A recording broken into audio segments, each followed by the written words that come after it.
Parcel pa. So hindi pa tapos yung ano, hindi pa tapos yung ibang drawing.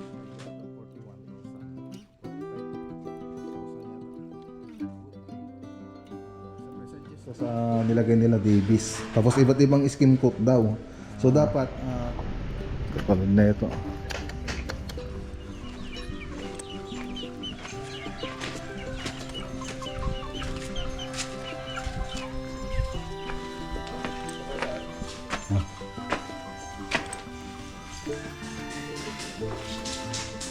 Okay. Siyempre ito.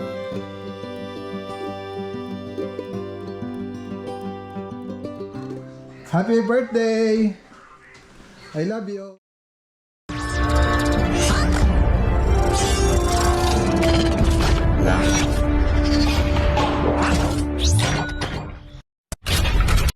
Okay, good morning. Good morning po. Good morning po sa inyo lahat mga boss. Welcome back sa ating channel. Okay. So yan, punta po tayo sa ano, sa Anaw project.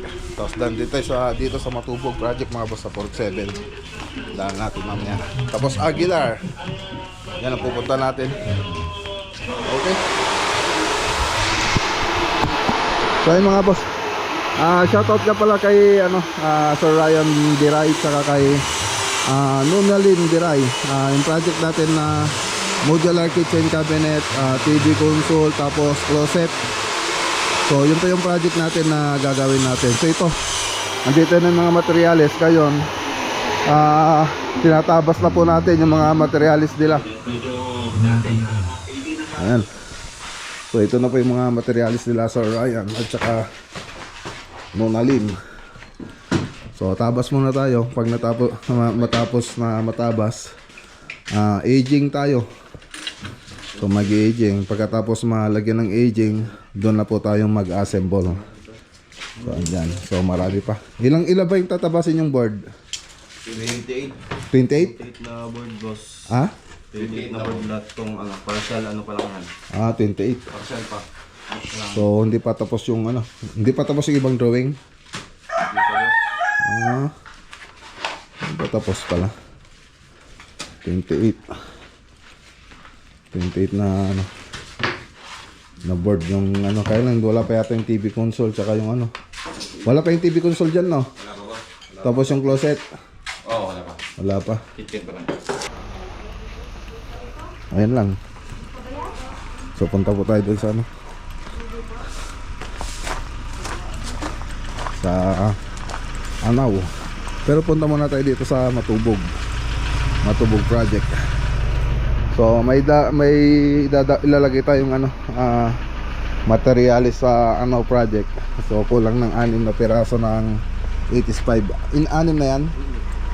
So 6 na piraso na 85. Yan po yung lalagay natin sa Anaw project.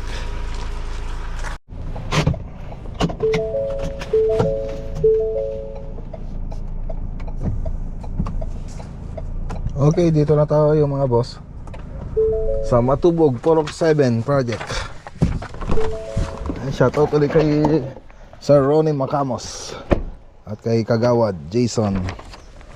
Ayan dito na tayo. So habang naglalakad tayo, shoutout ko nga yung mga boss. Laging nagko-comment sa mga videos natin. Ayan, shoutout kay Kuya Jaser, Isla TV, shoutout kay Ma'am Ginalyn Rivera, kay Mr. Ben, kay JC Montero, ayan, shout out. Siyempre kay Boss Sherwin Gonzales, Lolito Capuno, shout out. Playny, Elena Official, shout out po. Kay Isra Gabriel, shout out. Christine Orsal, Conin, shout out. Maribel M. Corla, ayan, shout out. Kay Lester Magday, shout out. Freddy Dalaraga, shout out. Rasmin Magimot, shout out. Lailani Tolosa, shout out. Jomar Tenko, shout out. Les Reyes, shout out. Joey Sentere, shout out. Randy Aquino, shout out. Ayan, kay Ma'am May Cervantes, ayan, shout out po. Kay Sela Claims, shout out. Alan Padalyan, shout out. Mabix Vlog, shout out. Kay El Torina 69, shout out. Edison Garcia, shout out. Roy Matalog, shout out. Isabela Codeso, shout out. Okay, so ayan. Siyempre, shout out din kay Ma'am Isabel Forbes at kay Ma'am kay Ma'am Yoli, kay Ma'am Cecilia Bacini. Ayan, shout out po.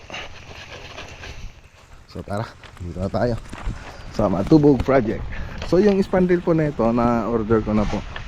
So nasa ano siya, 40 plus, 45 yata o 41,000, 45,000 yata. Wood grain po siya. So nasa bahay na po yung mga materials nito. So i-deliver na lang po natin pag natapos na po nila ito, pag maglalagay na po sila ng mga spandrel. Okay, so update lang po natin mga boss. So galing na po tayo nung nakaraan dito kahapon. Okay, ayos. O yun, ayusin nyo yan ha. O yung masilya nyo rito, kita nyo yan? May mga bukol-bukol. O dapat ayusin nyo yan. Ayusin mo.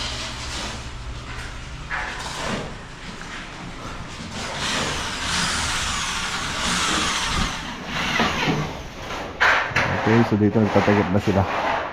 Takip na. So yung napiling cornisan nila sir dito, yung rose. Ito po siya. Ang ganda oh. So marami po tayong mga design na cornisan. Meron din plain, walang design, plain lang po siya. Tapos mayroon din mga may design. So tayo na po ang gumagawa niya, may fabrication po tayo sa bahay. Tapos kung gusto niyo mag-order, lagay ko na lang dyan sa screen yung Facebook po natin sa kay Mac Lagunilla Cornices. Pati mga ilaw, meron po tayong mga tinda. Okay, message lang po kayo dyan sa FB. So ito yung kahapon, natakpan na nila. So cornisan na lang wala dito.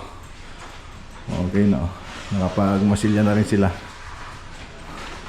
Ayusin yung masilya. Meron mga tama, nakikita yung mga fiber.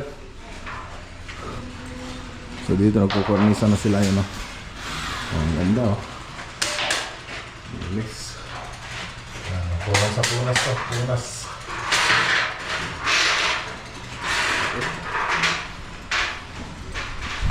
Sente natin sa scissor.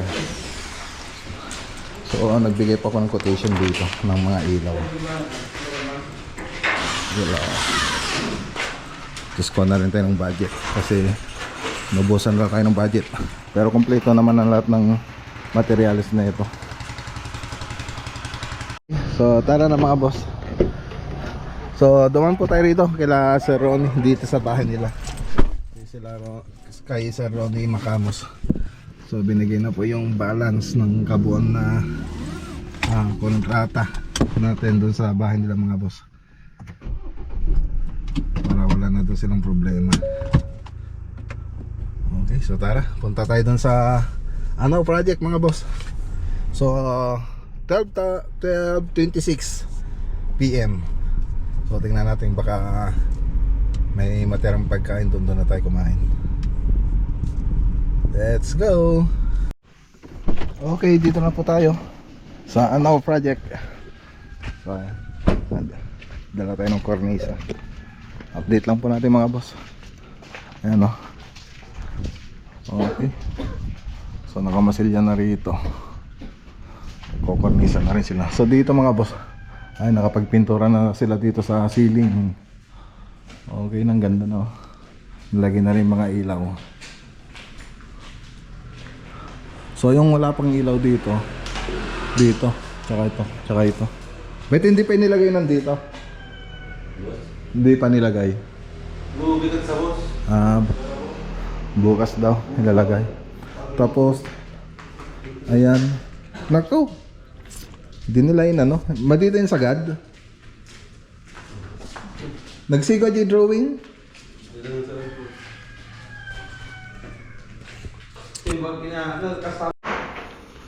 Okay. So ayan mga boss. Medyo nagkamali sila ng konti dito. So pinapasagad ko kasi. So kung ilaw lang sana yung concern nila para pwede namang isagad dito hanggang dito. Hanggang dito yung switches. Itong mga to. Pwede naman ipaganito pa sana.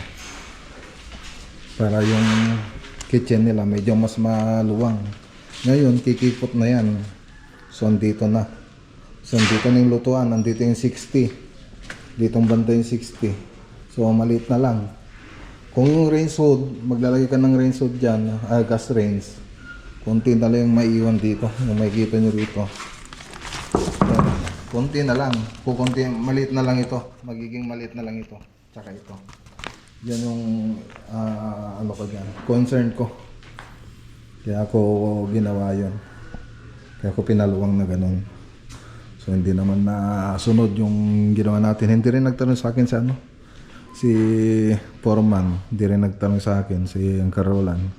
So ang sabi ni Sir Jing, yun yung sinunod niya. So hindi rin siguro napansin ni Sir Jing na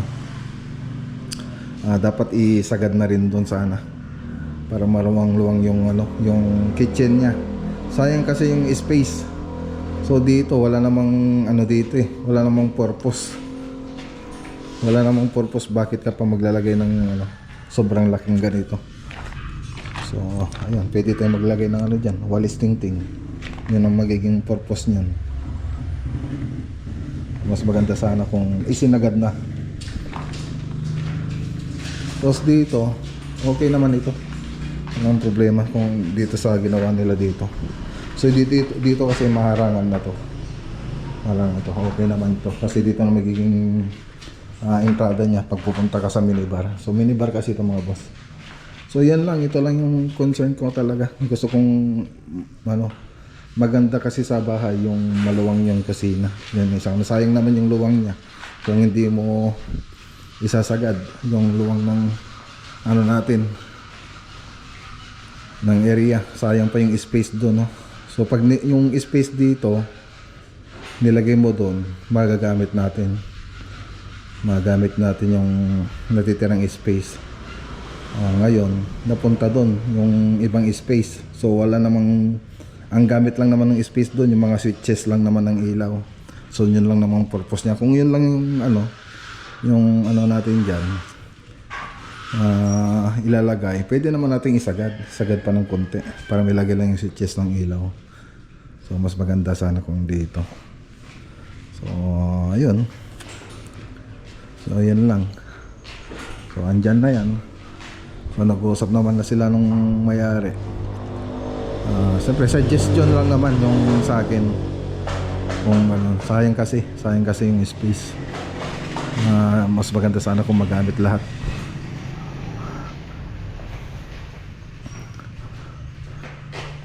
So ito ang ginawa nila dito. Bait ganito. Gagrinderin nyo ito. Grinderin nyo ito. Hindi ganyan. Dapat di nyo sinabi sa kanila.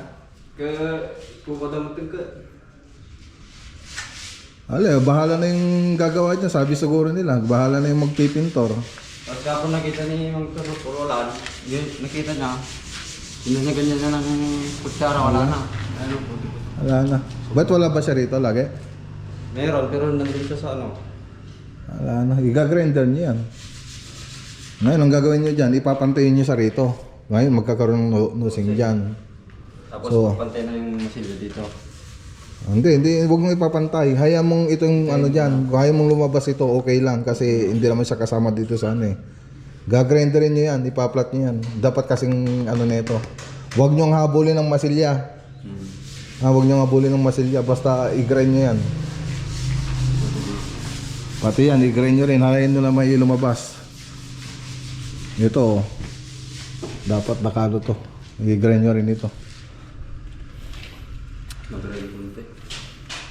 I-grind nyo yan. Kinisin ninyo. So yung mali ng iba, yun ang ginagawa natin. Hindi na ni Carolan. Yun ang mahirap kasi pang ano. Yung dapat kung gagawa sila, isipin naman nila kung yung susunod na trabaho, magtatrabaho rito. Isipin naman sana nila. Hindi yung trabaho lang nila, bahala na yung susunod. So yun ang pinaka-ayaw ko dun sa mga nagtatrabaho sa atin.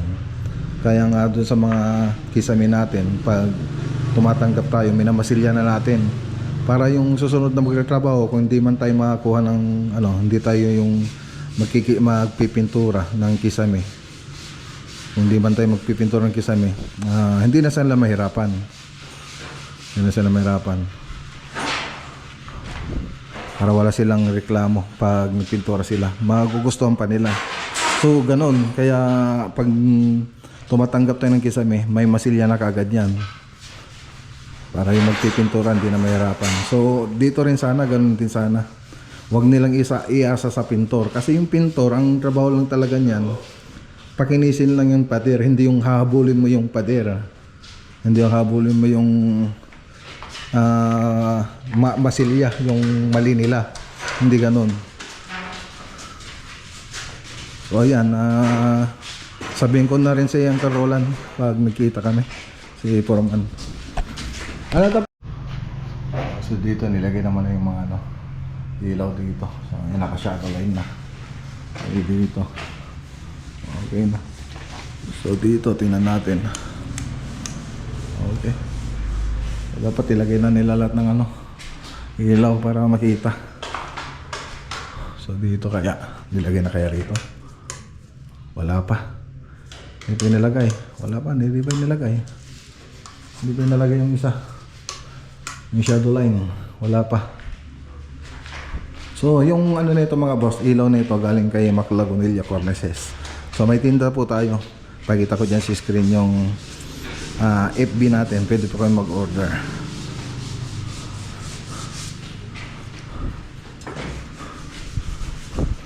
So, ganito dapat i-grinder nyo. Laki ng masilyaw. Yung skin coat nasa 0.5 na yata. 0.5 na yata yung minasilya nila rito. 0.5 na.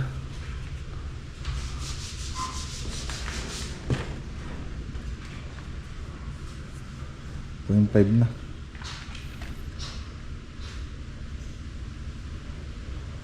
Iyan nyo pati yung yung hollow blocks. Ay yung concrete. No, idamay niyo 'yon. Ay grind nyo hanggang sa concrete. Kasi yung grind nyo lang yung masilya eh. Yung concrete nyo rin. Laki.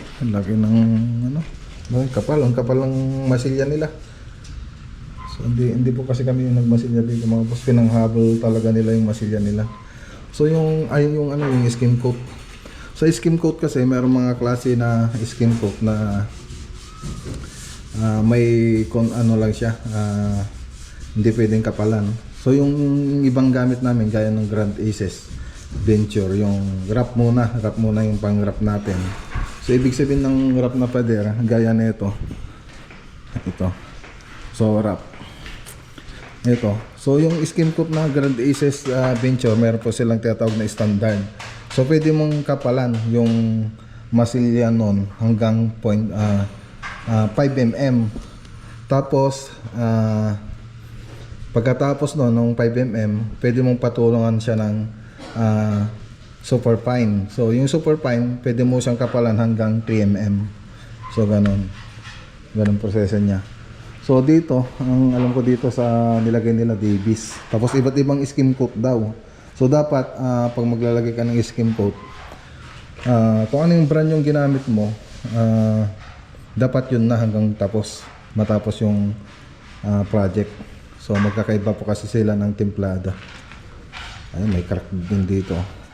So tapos alamin mo rin kung anong kapal ang pwedeng sagad nung requirements ng skim coat na gamit mo, kung anong kapal. Importante po kasi yun. Kasi pag nasobra mo yung kapal, ang mangyayari dyan, ayan katulad na ito, magkakaroon ng crack tapos babakbak. Ganun po yung niyan. Ibang klase skim coat. Dapat yung skim coat alam mong gamitin, kung paano gamitin. So importante rin na basahin nyo rin kung paano yung direction niya. O kaya mag-seminar kayo. So siya nga pala mga boss, may seminar po tayo sa sa Davis. So Davis Paint Philippines. So tatawagin natin yung mga pintor natin para mag-seminar po doon. Meron doon daw silang bagong mga product na ipapakita sa atin, tapos ituturo yung tamang pagpintura.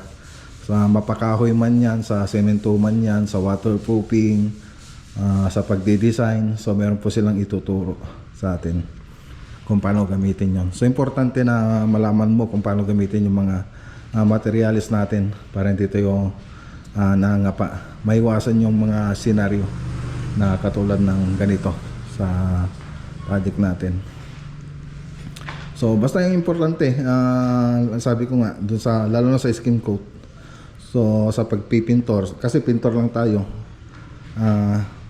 hindi po pwedeng yung masilya natin, yun ang panghahabol natin sa pader, sa mga pangbatak natin dun sa mga pader na hindi magandang pagkapalitada.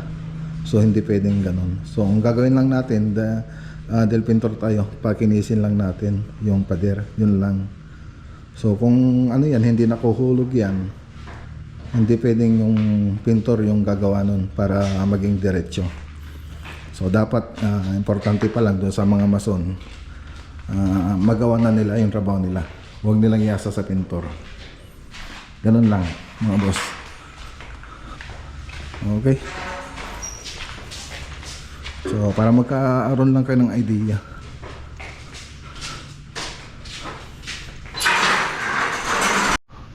Okay. So dito naayos na rin ang karolan. Yung palitada rito. Nice yan, no? Kaya yung dating gumawa rito, ayun yung ginawa nila. Hinabol nila ng skim coat. Dito pa naman sa labas. Ayun, no? Dapat nga ma-waterproofing ito pag ganito eh. Ano? Lagi ng hindi maganda. So pahirapan sa pintor, yung mga pintor yung mahabol dun sa mga gawa ng mga mason. Tulad dito, hindi rin maganda yung pagkano ng mga mason. Pero ang diskarte dyan, pag ganyan na hindi pwede mo naman i-grind na lang sana yung mga sumobra. Huwag yung habulin mo lang siya ng habulin mo siyang masilya. So pag mas magastos pa yun pag ganun, habulin mo ng masilya. Pag nag-grind ka, mababawasan yung mamasilyan mo. Tapos gaganda pa yung gawa ng mga mason. Yun, katulad na ito. Grabe, talagang pinanghabol na lang nila yung masilya talaga. So dapat sa pag wrap din, hindi basta-basta wrap lang. Dapat malinis din pagkakarap mo. Kung kailangan na yung harod din ng bakal yung pang kiss-kiss mo para maganda yung pagkarap niya, yun ang gamitin ninyo kung mag-skin coat kayo.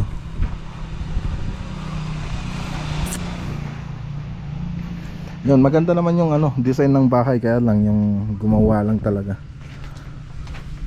So may nadali, wala sa hindi sila wala sa puso nila yung gumawa ng trabaho. Basta magka-project lang, kumita lang, okay na sa kanila. So hindi nila sinasa puso yung trabaho nila, kaya ganyan.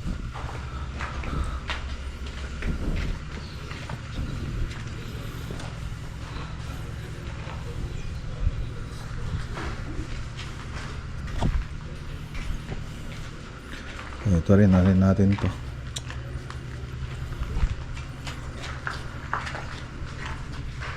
Okay, tara na. Let's go. Punta naman tayo sa Aguilar. So check natin yung mga nagbe-baseboard doon mga boss. Okay, dito na tayo mga boss. Aguilar project. So tara, update natin mga boss.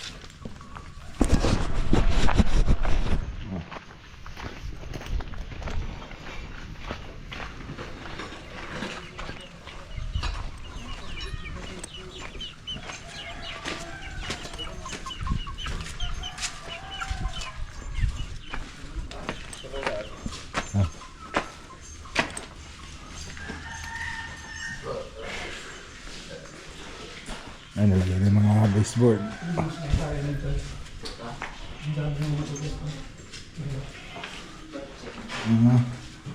Ayun lang. Ayan danday. Okay.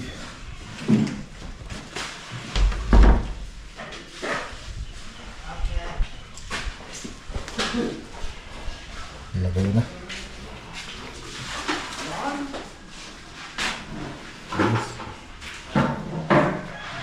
Glinis kayo malpas yata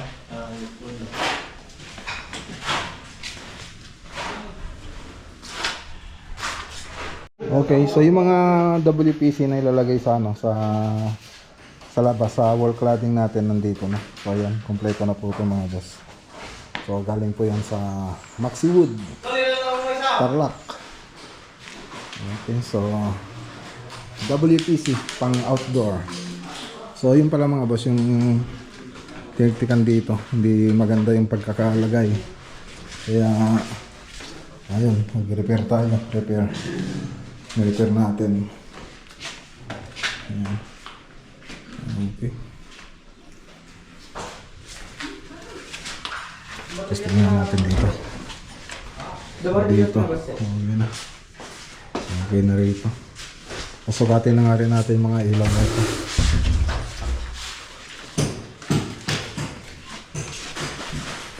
So yung baseboard, ayan, nailagay na. So ano rin ito mga boss, plus top paris. Yung baseboard natin, didikit lang po yan. Hindi na kailangan ng tornilyo, kaya pako. Hindi na kailangan ng ganon. So hindi rin siya inaanay. Ayan. Okay. Siyempre doon, hindi na tayo maglalagay doon kasi kitchen cabinet na yan.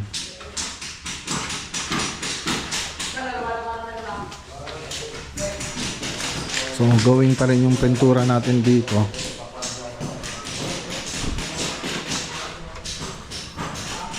Tapos yung tiles, yung repair. Dito sa labas, okay naman na yung mga tiles dito.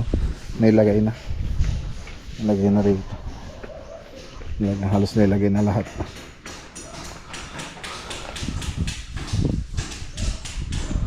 So dito yung entrance ng ng electrical po natin, ng main line para sa bahay. So ayan, naglagay na po tayo. Nagbuhos na po tayo kanina. Okay, gumaganda na. Napit na. Lalo na pag na-finish itong mga boss, na kompleto na lahat, pati mga ilaw. Ang ganda na ito pag natapos. So sila sir na po bibili ng mga ilaw na ito, mga center light, drop light. So sila sir na po yung bibili. Okay. Okay. So yan yung baseboard natin mga boss. So ang maganda din sa baseboard natin mga boss, kahit umawang siya, pwede mo siyang i-retouch. So masilyan mo lang siya. So yung pagmasilyan natin dyan, yung pulbos na ginamit din natin dito na pang fabricate. So ibang klase lang po siya, yung pang didikit natin sa cornisa natin, yung din yung pinang natin dito. Pinang re-retouch. Ganyan ito. Ayos. Hindi na siyang tignan.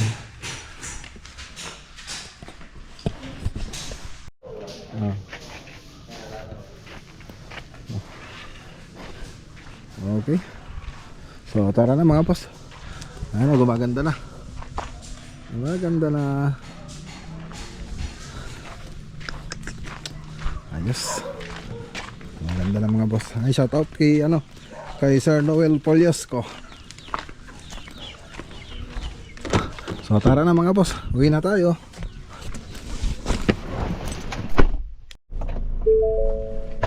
Okay, dito na tayo mga boss. Dito na tayo sa bahay. So dahil sa daan na lang ako kumain kanina mga boss, drive thru na lang ako para hindi sayang oras.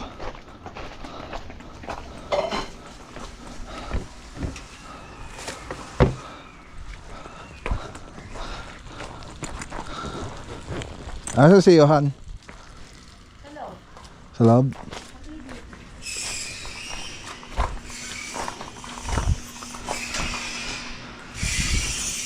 Wow! Mga boss, oh, birthday ni Johan, yung pangalawa ko. Hi kuya! Happy birthday! I love you! Love you. Happy birthday! How old are you na?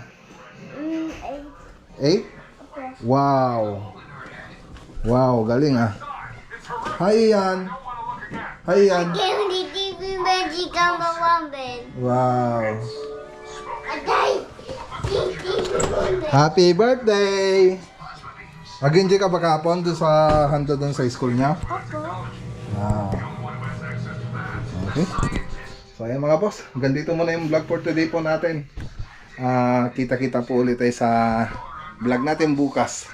So may pupuntan po tayo. Abangan nyo na lang po mga boss. Maraming salamat po sa inyong lahat at God bless.